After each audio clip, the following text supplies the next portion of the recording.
आणि आता पाहूया महत्त्वाच्या टॉप 9 राजकीय बातम्या।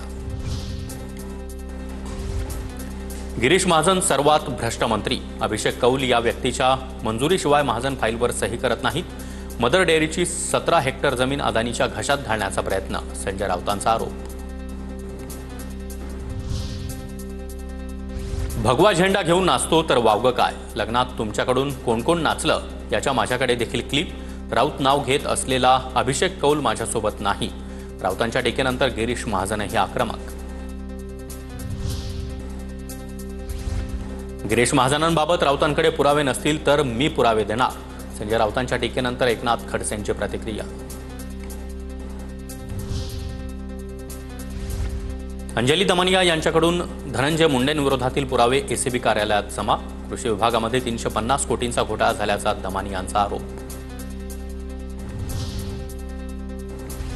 एसीबीकडे सर्व पुरावे दिले, योग्य कारवाई झाल्यास धनंजय मुंडे वाचणार नाहीत। मात्र प्रशासनानं मेहरबानी केली तर सांगता येत नाही, अंजली दमनियांचं वक्तव्य। मुंबईत भाजप मोठा भाऊ असणार तर शिवसेना लहान भाऊ। मुंबईत सध्या भाजपच्या नगरसेवकांची अधिक संख्या असल्यानं भाजप अधिक जागा घेणार, सूत्रांची माहिती। मुंबई महापालिका निवडणुकीसाठी भाजपचं अंतर्गत सर्वेक्षण पूर्ण, खात्रीलायक सूत्रांची माहिती। भाजपने 150च्या वर जागा लढल्यास भाजपला फायदा होत असल्याचं सर्वेमध्ये निरीक्षण।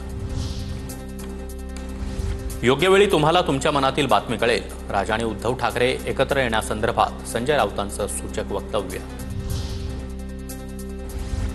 उद्या ओवेसी अबू आझमींना देखील सोबत घेणार का? संजय शिरसाट यांचा टोला। आदित्य ठाकरेंकडून मनसेसोबतच्या युतीसाठी सकारात्मक प्रतिसादाच्या वक्तव्यावर टोला।